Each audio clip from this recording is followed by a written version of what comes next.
Hoje nós temos um assunto muito importante. Quer dizer, pode ser algo relacionado a você, a sua vida, a alguém que você conheça, alguém bem próximo, uma amiga, um parente. Mas é importante que a gente entenda que toda a informação que falamos dentro do Outubro Rosa, em todos os veículos de comunicação, são informações para serem absorvidas, praticadas e também propagadas. Porque mesmo que não seja o problema com você, e eu estou falando até agora com os homens, mas com certeza uma mulher da sua vida, às vezes não tão próximo, é alguém do trabalho. Então é interessante que a gente entenda como cuidar das mulheres. E mulheres, não é só no Outubro Rosa, todos os dias e meses do ano nós precisamos nos cuidar. Mas, já que estamos no Outubro Rosa, vamos falar sobre ele e vamos conversar hoje com a doutora Cristine, que está aqui conosco, ginecologista. Já apresentei no início do bloco e você é mastologista e ginecologista. Isso. Seja muito bem-vinda. Obrigada, Rita. Muito obrigada.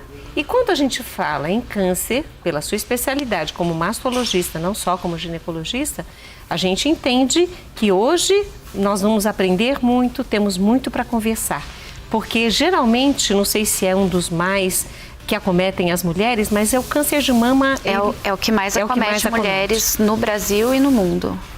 É o câncer, ele ganha do câncer de colo de útero, né? Atualmente é o câncer que mais acomete mulheres.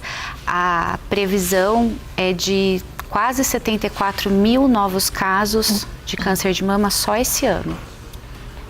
Uma forma de diminuir esse número seriam as prevenções e nós vamos falar sobre elas. Exato, exato. E eu quero aproveitar, já dei as boas-vindas também para a Aline Fávaro.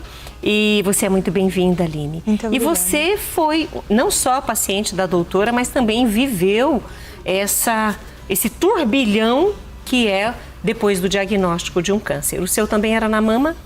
Era um triplo negativo na mama direita, super agressivo. E descobri, eu estava morando fora do país, né? Mas deu tudo certo, no final deu tudo certo. E você precisou vir para o Brasil ou você fez esse tratamento no país onde você estava? Eu sou formada bombeira aqui no Brasil e fui trabalhar de bombeira em Portugal. Estava morando lá já há 1 ano. Eu achei que eu tinha batido a mama, né? E eu falei, porque eu sempre me trombava nas coisas e subia em corda, descia corda, né? Falei, eu bati a mama e deu uma... como que fala assim, uma infecção, né, na glândula. Mas mesmo assim, eu já tinha um hábito de me tocar no banho. E aí eu percebi que ele foi crescendo, aí eu falei, não, eu vou ir atrás, né? Aí fez a biópsia, acusou que era o triplo negativo, muito agressivo, eu tinha que voltar para o Brasil urgente, porque lá eles não tinham total... o tratamento completo, né? Aí eu voltei, na mesma semana, na semana seguinte que eu cheguei, já iniciei a quimioterapia, foi tudo muito rápido. Já perdi o cabelo, já foi tudo muito rápido. Porque nem todas as quimioterapias, doutora, fazem com que a mulher perca os seus pelos e cabelo também. A maioria faz. A maioria faz? A maioria faz. No tratamento do câncer de mama é muito raro. Hoje em dia a gente tem as toucas que refrigeram, né, a paciente, no momento que ela está recebendo a quimio, ela pode fazer o uso da touca, mas não é em todos os casos, até mesmo que a touca funciona. Entendi. Então, para o tratamento do câncer de mama, a maioria das químios faz com que a mulher perca os cabelos. No caso do tipo de câncer que ela teve, que ela falou que era muito agressivo, esse tipo de câncer... ela é nova. Você está com quantos anos agora, Aline? Eu tô com 33, mas quando eu descobri tinha 32. O câncer de mama em mulheres jovens, assim, a gente não espera que uma moça de 30 anos tenha câncer de mama. A gente não faz nem rastreamento, né, para uma paciente de 30 anos. As recomendações de rastreamento para o câncer de mama se iniciam com 40 anos. Então, teoricamente, a gente não faz nem rastreamento. O câncer de mama em mulheres jovens costuma ser um câncer de mama mais agressivo. Porque quando a gente fala câncer de mama, a gente não está falando de uma doença única. Tem vários tipos de câncer de mama. Então, tem tumores que tem receptor para hormônio, você vai fazer uso do hormônio. Tem tumores que tem algum outro marcador, tem tumores que não tem marcador nenhum, que é o caso do tumor que a Aline teve. Então, são tumores mais agressivos. Nesse caso, começa o tratamento pela quimioterapia e não pela cirurgia. Então, depende muito do tipo de tumor que a pessoa tem, do tamanho da lesão, né, quando faz o diagnóstico. Mas em mulheres jovens, como é o caso da Aline, geralmente são tumores mais agressivos. E em mulheres jovens com menos de 40, 45 anos, a gente tem que fazer estudo genético. Tem algum caso de câncer na sua família? Não teve. O estudo genético deu que pode ter causado por excesso de trabalho e estresse no corpo. A geneticista falou que pode ter sido isso. Corpo? Ela não tem nenhum gene alterado. Não tem. Né? Entendi. Então, o estudo genético dela é negativo, que é o que acontece na maioria das mulheres. Então, quando a gente fala de câncer de mama, às vezes a paciente fala, poxa, doutora, mas eu não tenho ninguém na família. E isso é o que acontece na maioria dos casos, né? Só 5 a 10% dos casos de câncer de mama tem origem genética. Então, a maioria é por isso. E com todos os fatores que a gente pode ter. Pode estar relacionado a estresse, ao estilo de vida, hábitos alimentares, né? Sedentarismo. Não é o caso da Aline, né? A Aline é uma pessoa ativa. E a gente fala que nesse caso é um câncer de mama esporádico. Aconteceu, não tem uma causa específica. E olha, nós hoje aqui conversando com as duas, né? Tanto a médica quanto a paciente, a gente entende que essa relação ela precisa ser principalmente de confiança. Porque a Aline estava em Portugal, não que lá não tivesse um tratamento, mas não tinha específico para o seu tipo de câncer.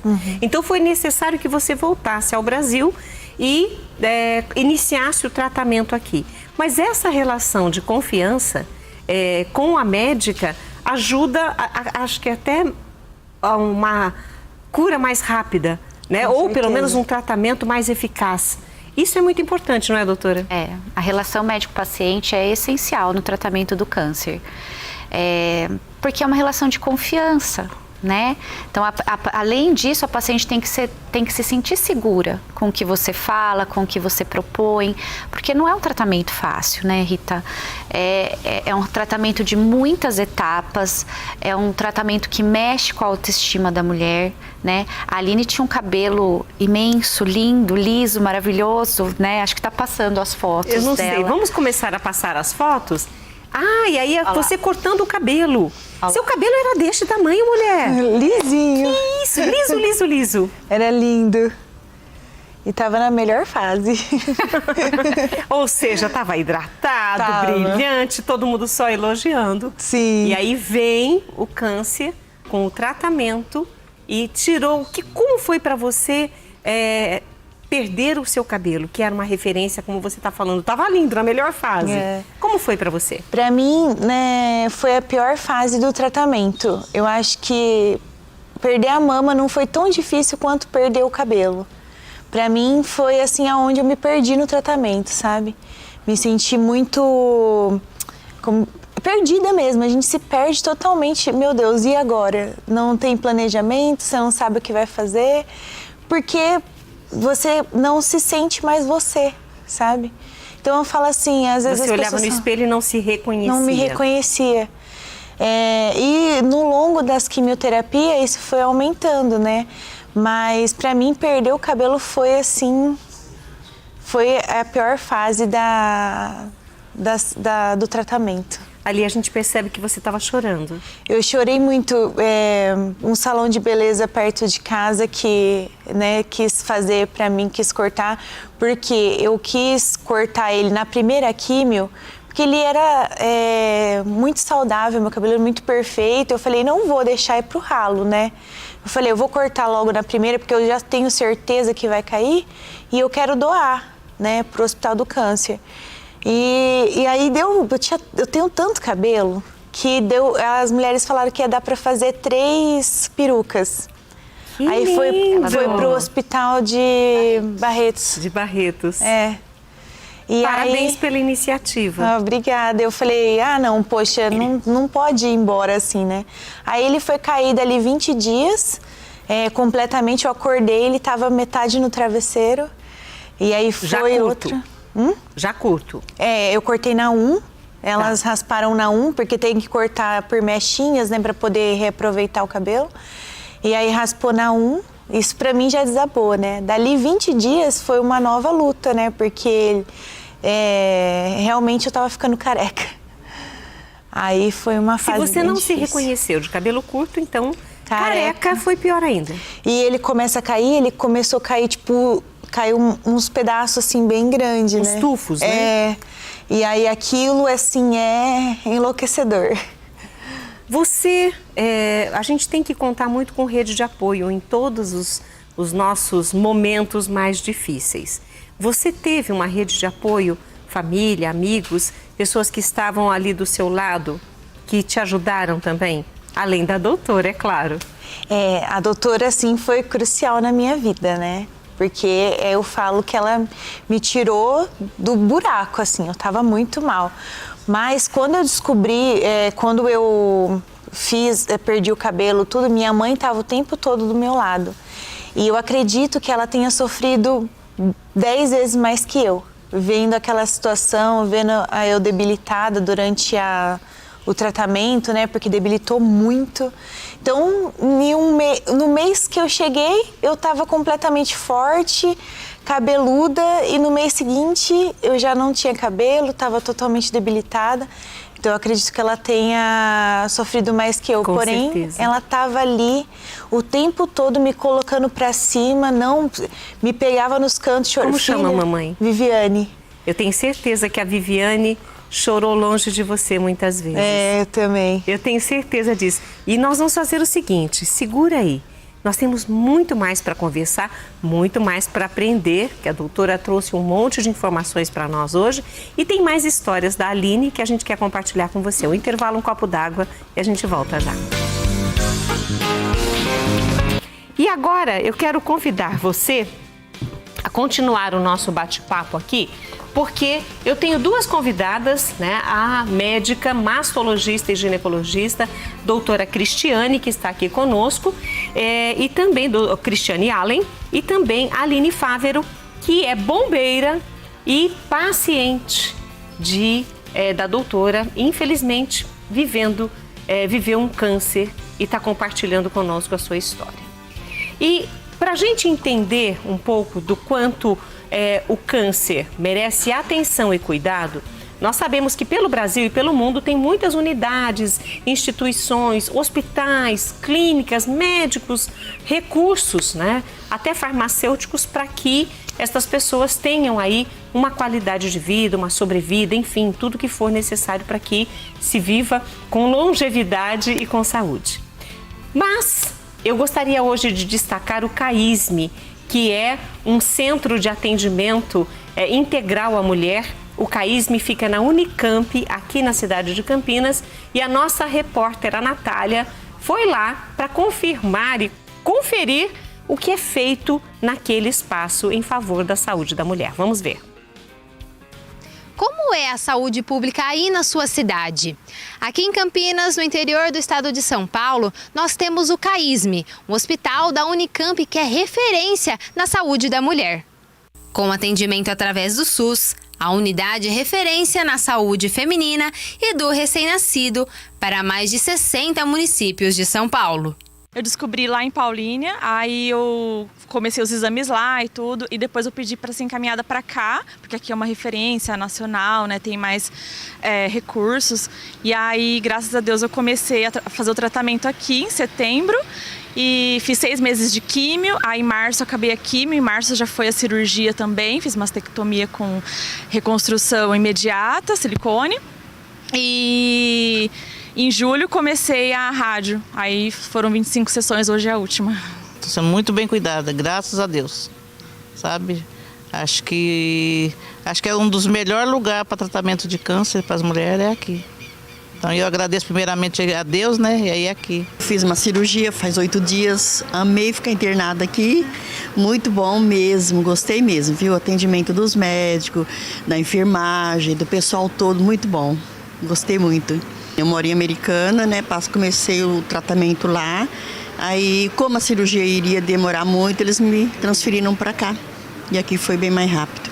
A minha filha está em tratamento aqui, né, no HC. Ela passa na hematologia, ela está em tratamento de uma doença que chama púrpura trombocitopênica idiopática e hoje ela está aqui para consulta no CAISME. O pessoal está dando todo o apoio para mim também, né? Que a mãe também sofre nessas horas, né? Pouco que eu pude ver lá dentro, é um hospital muito bem estruturado, bem limpinho. Os médicos tratam os pacientes com muito, muito carinho. Desde a primeira consulta que eu vim com a minha sogra, eu já senti isso. E eu só tenho elogios a eles, viu? O tratamento aqui está sendo bem ótimo. Eu sou de Santa Bárbara do Oeste e, assim, eu consegui num tempo muito bom. E eu tô assim, hoje é minha última quimio.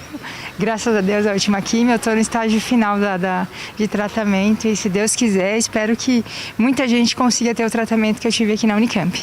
Além do tratamento de câncer, o pouco que eu perguntei para as enfermeiras aqui, eles fazem o tratamento também de as mulheres que têm eclâmpsia, uma gravidez de alto risco, são transferidas para cá também e o tratamento é excelente. Você vê que a parte neonatal também é muito perfeita. Do CAISME é só, pelo que eu sei, só a mulher, né? Mas aqui tem outros prédios aqui que atendem desde infantil, adulto, homem, né? Tudo. E a senhora sabe quem cuida aqui do hospital? Se é a prefeitura, o governo do estado, o governo federal?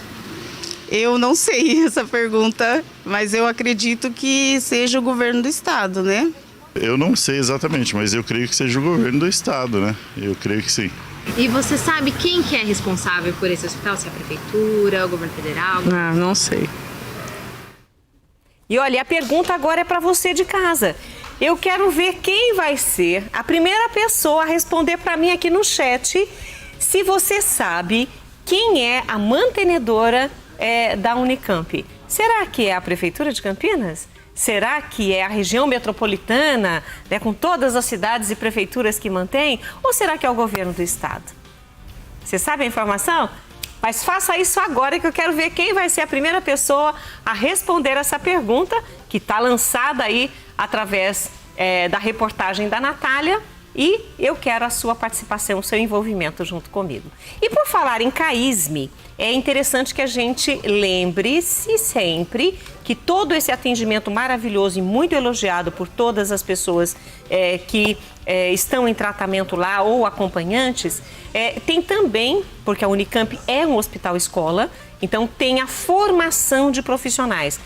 Profissionais que se formam e depois fazem suas especializações lá, que é o caso da doutora. A doutora está, além de todo o seu conhecimento, mastologista e também ginecologia, doutora, está fazendo um mestrado. Um estudo, mestrado lá no Eu fiz residência médica lá, né? Eu me formei médica, fiz lá. Na Unicamp? Na Unicamp, no CAISME.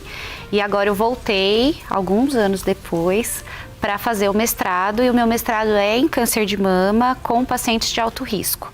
Então, são aquelas pacientes que têm uma história familiar muito importante ou que têm alteração genética. A minha parte, né, o que eu fiz no meu trabalho, a gente fez teste genético, que é uma coisa que não é oferecida regularmente pelo Sistema Único de Saúde.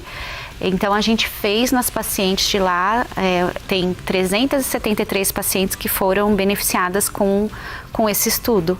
Então, é uma coisa pioneira. É um rastreamento que se faz geneticamente na vida dessa... Exatamente. Colhe o sangue da paciente, são pacientes selecionadas com alto risco, então pacientes que tinham uma história familiar muito importante. Então, a mãe, a avó, é diferente da gente falar assim, eu tive uma tia da minha mãe que teve um câncer de mama. É uma história familiar, mas essa paciente não é considerada uma paciente de alto risco. Mas se for a mãe, a avó... Mãe, a avó, pessoas muito jovens. Então, minha mãe teve com 35, 40 anos. Ela é uma paciente de alto risco. Ou pacientes que têm história de câncer de mama em homem, né? A gente desconfia de alterações genéticas. O câncer de mama é bastante raro em homem, cerca de 1% só dos cânceres de mama ocorre em homem. Então, essa paciente é selecionada por alto risco. Ou pacientes com tipos de tumores mais agressivos na família.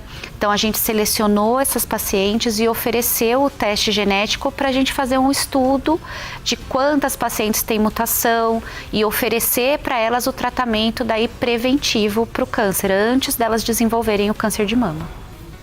Perfeito. E olha, e esse trabalho todo não é feito, claro, ela está estudando essa outra fase, o mestrado dela lá, que é mais até do que uma residência, mas é interessante a gente entender que muitos outros profissionais em outras universidades estão aí se especializando, porque o câncer, infelizmente, ele vem crescendo, né? E pessoas mais jovens, como é o caso da Aline, que está conosco hoje, né, Aline? Com 32 anos, ainda bem que você desconfiou, está acostumada a palpar, mas seria melhor até, doutora, se eu estiver errada, que nem conseguisse apalpar, mas fosse identificado antes. Porque quanto mais precoce esse diagnóstico, melhor a eficácia do tratamento. Muito. Assim, quanto antes a gente consegue detectar o câncer, maior a chance de cura, né? Então, as chances beiram, com diagnóstico muito precoce, 98%, 95% de cura, né? Então, o ideal é que a gente consiga detectar o câncer antes dele se tornar palpável, né? Então, por isso que a gente bate tanto na tecla de realizar a mamografia anual, a partir dos 40 anos. O problema é o alerta do Outubro Rosa. É o alerta do Outubro Rosa, né? Então, a mamografia é um exame essencial, né? A mamografia diminui a mortalidade porque ela detecta o câncer antes da gente conseguir palpar. Então, ela é um exame que não deve ser deixado, a mulher tem que fazer mamografia uma vez por ano a partir dos 40 anos.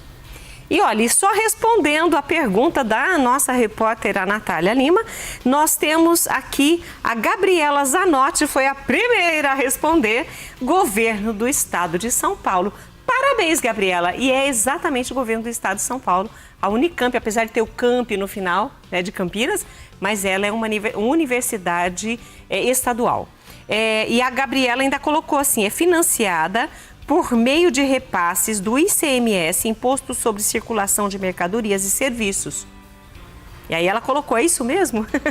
Agora ficou uma outra pergunta, mas a gente vai para o intervalo, tem mais para a gente conversar, tem tratamentos, cirurgias e mais um pouquinho da história da Aline. Então fique conosco, tomamos um copo d'água e voltamos já.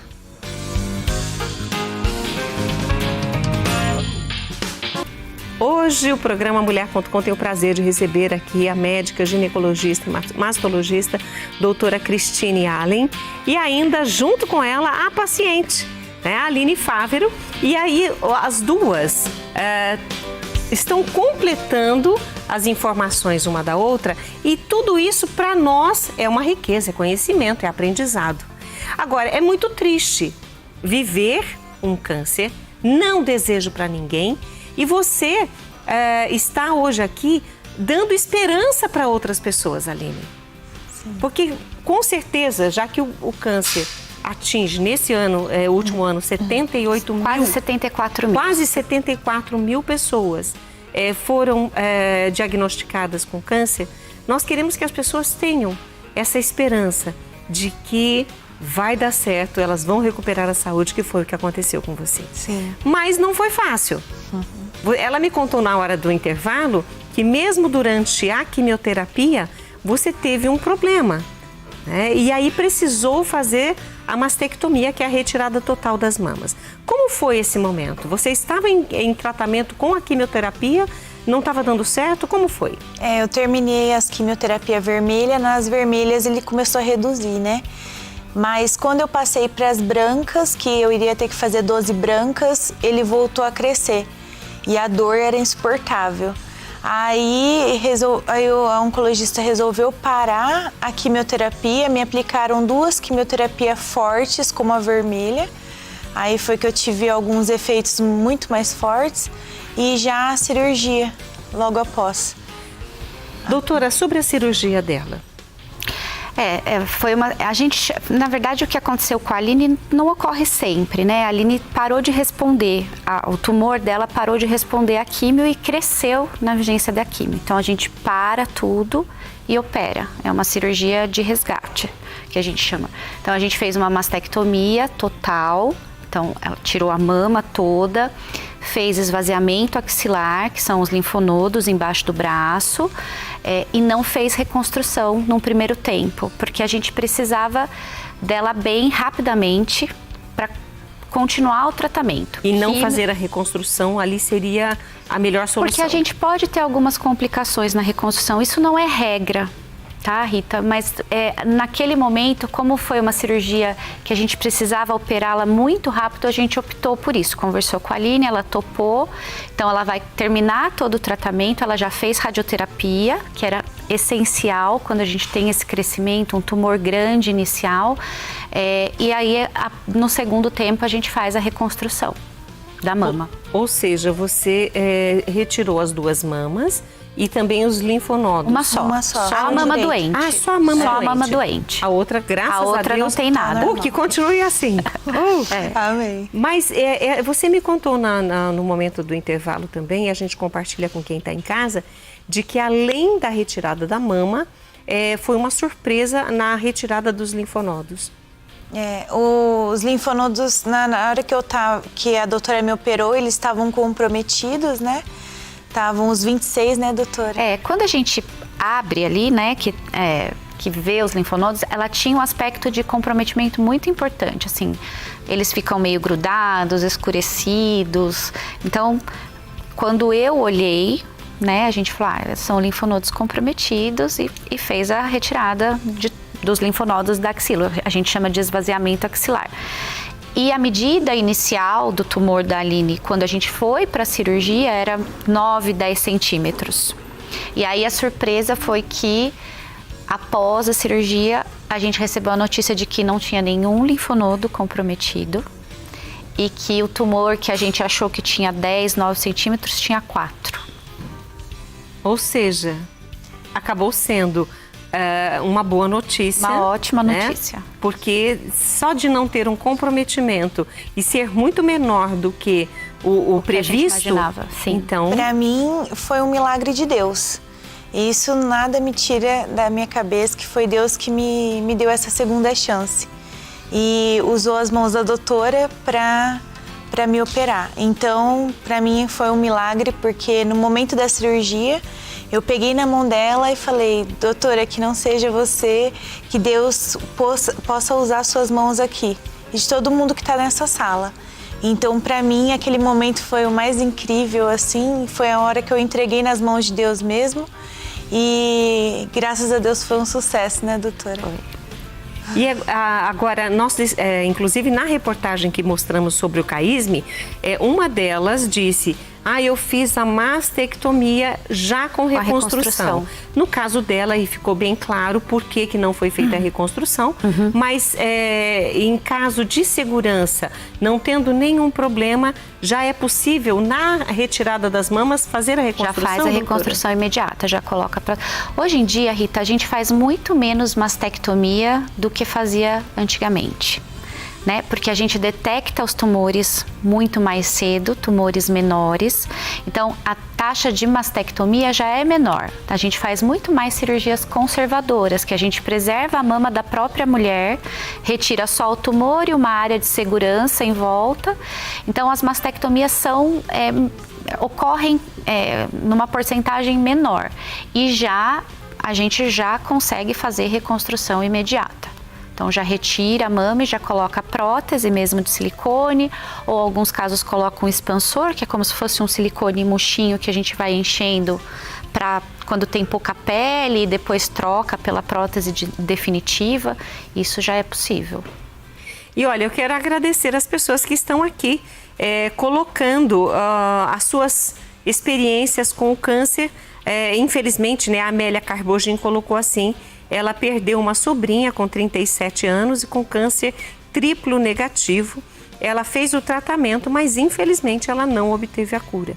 E aí a gente não consegue, nem a medicina consegue explicar, né, doutora? Por que a mesma doença consegue reagir à químio, consegue reagir à radioterapia, ou mesmo a outros tratamentos, até mesmo a cirurgia, e conseguem, e outros não, né? Tem muitos fatores, né, Rita?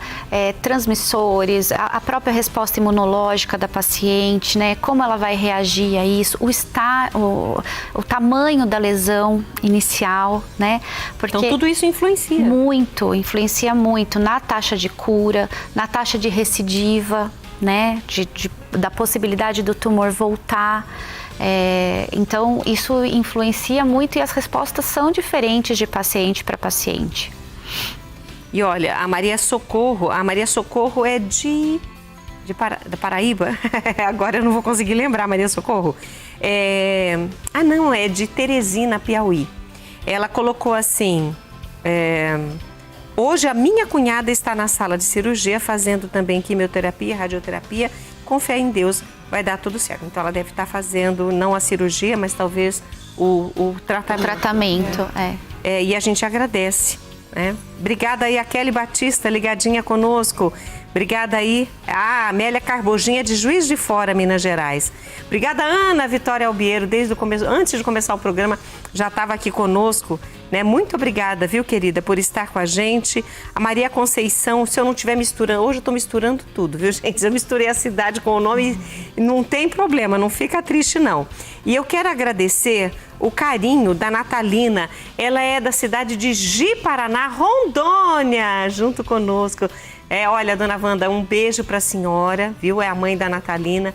Obrigada por a Cláudia, que também esteve aqui visitando o programa Mulher.com. E é uma alegria muito grande lembrar de vocês. Então, eu quero que não só essas pessoas que eu estou falando o nome, mas todas as pessoas que estão assistindo o programa hoje, que entendam que se acontecer, né, doutora, tem tratamento, tem esperança, tem cirurgia, e não desanimar, porque esse estado de desânimo também é ruim. É muito ruim, é muito ruim. Assim, a forma como a pessoa encara o tratamento pode ser essencial para a cura dela, né? Eu precisei dar um chacoalhão na Aline. Sério, Aline? Teve um momento que você estava desanimada? Na verdade, quando eu perdi o cabelo, eu me perdi, né? E então eu fui me perdendo cada vez mais. E aí eu fiquei muito sensível, né? Eu chorava muito, eu sofria muito com cada coisinha que acontecia. Era tipo um mosquito virava um boi, sabe? Aí aí a doutora nas consultas, ela me chacoalhava mesmo, porque o importante é você acolher o paciente oncológico, só que sentir pena afunda mais a gente. Então, ela foi firme, é você ser firme ali, dar as palavras que a pessoa precisa ali, de conforto, de força e tal, mas não ficar bajulando, porque isso faz com que a gente afunde mais. Olha, isso que ela falou, olha como é sério. Nós estamos hoje aqui dando dica para muitas pessoas. E na convivência com quem está com câncer, então é legal dar apoio, dar força, ajudar, mas não ficar ali, bajular. Passar a mão, ficar bajulando. Às vezes a gente precisa tirar o paciente daquela tristeza que tá, assim. E às vezes precisa. E foi uma conversa dura, assim, na nossa... Foi dura com ela, doutora? Foi dura com ela. Eu não consigo imaginar a doutora dura, assim, brava. Ela é brava. Eu sou brava. Então e aí foi um resgate mesmo, assim. Eu acho que a partir dali ela tomou as rédeas de novo e é outra Aline. Eu falo isso pra ela mudou muito. E foi depois ainda da cirurgia. Foi depois da cirurgia. Se não fosse ela, eu falo que a pessoa que eu sou hoje não seria. Eu tinha muita resistência em buscar ajuda com psiquiatria, que é muito importante. No início das químios, mexe muito com a cabeça da gente, então é muito importante buscar ajuda. Psiquiatria, psicólogo. E a doutora sempre falando pra mim, Aline, você precisa buscar ajuda. Não, eu consigo sozinha, porque eu sempre fui muito independente, né? Eu consigo sozinha. Não, a gente precisa da ajuda. E aí até o momento que ela falou pra mim, não, você tem que fazer, não é uma opção, você vai fazer, né, doutora? É um tratamento multidisciplinar, né? O tratamento do câncer é um tratamento multidisciplinar, não é só o médico, né? Tem psicólogo, tem psiquiatra, tem fisioterapeuta, assistente social. Então, assim, a gente precisa disso, é uma equipe toda, né? Às vezes a gente coloca tudo na mão do médico e não é assim, né? A gente precisa de uma equipe toda com a gente. Mas no próximo bloco nós vamos aprender com a doutora Cristine a nos prevenirmos e outras informações que ela trouxe para esse bate-papo de hoje. E eu quero muito que você preste atenção, que você aprenda. Fica comigo, um intervalo, um copo d'água e a gente volta já.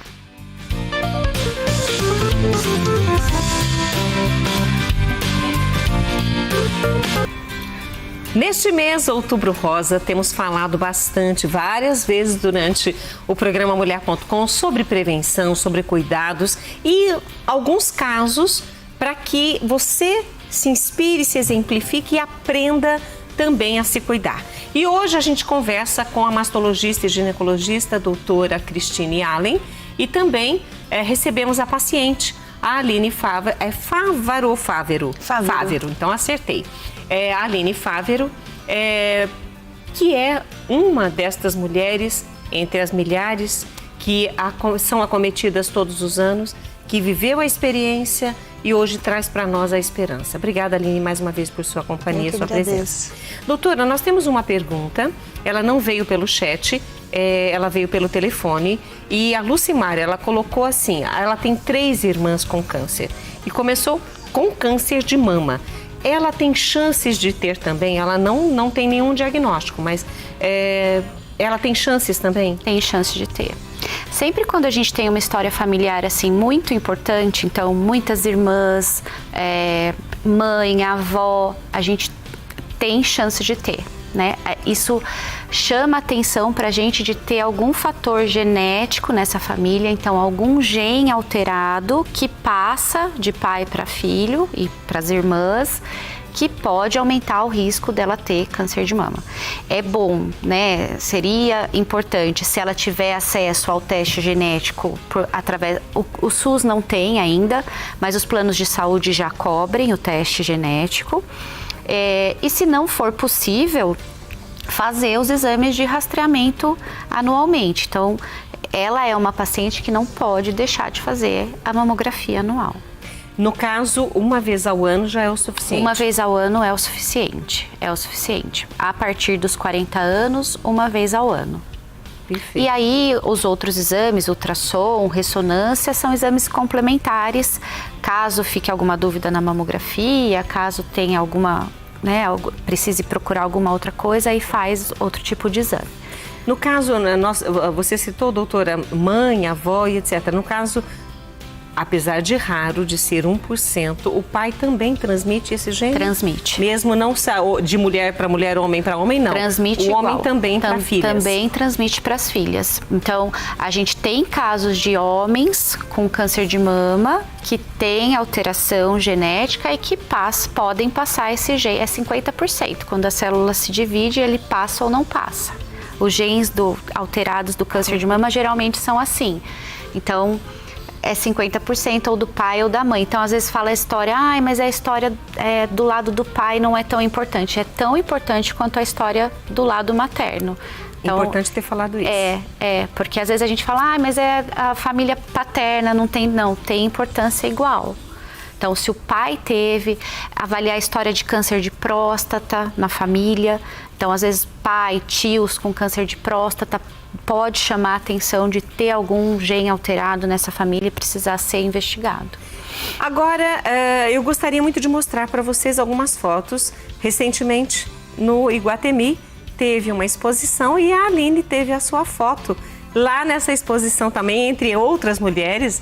E a doutora foi uma das médicas que fez parte também desse momento de alerta, desperta mulher, vamos fazer o exame. Eu acho que foi um momento de despertar mesmo da mulher se ligar, né, olhar para si com cuidado e mais que isso, de mostrar que caso ocorra, né, com você, o câncer de mama, que ele é uma doença curável, na grande maioria das vezes. Então, não é um tratamento fácil, mas é um tratamento, mas é uma doença curável e que todas essas mulheres que participaram desse projeto estão livres do câncer, estão tratadas, estão bem, estão vivendo a vida sem o câncer.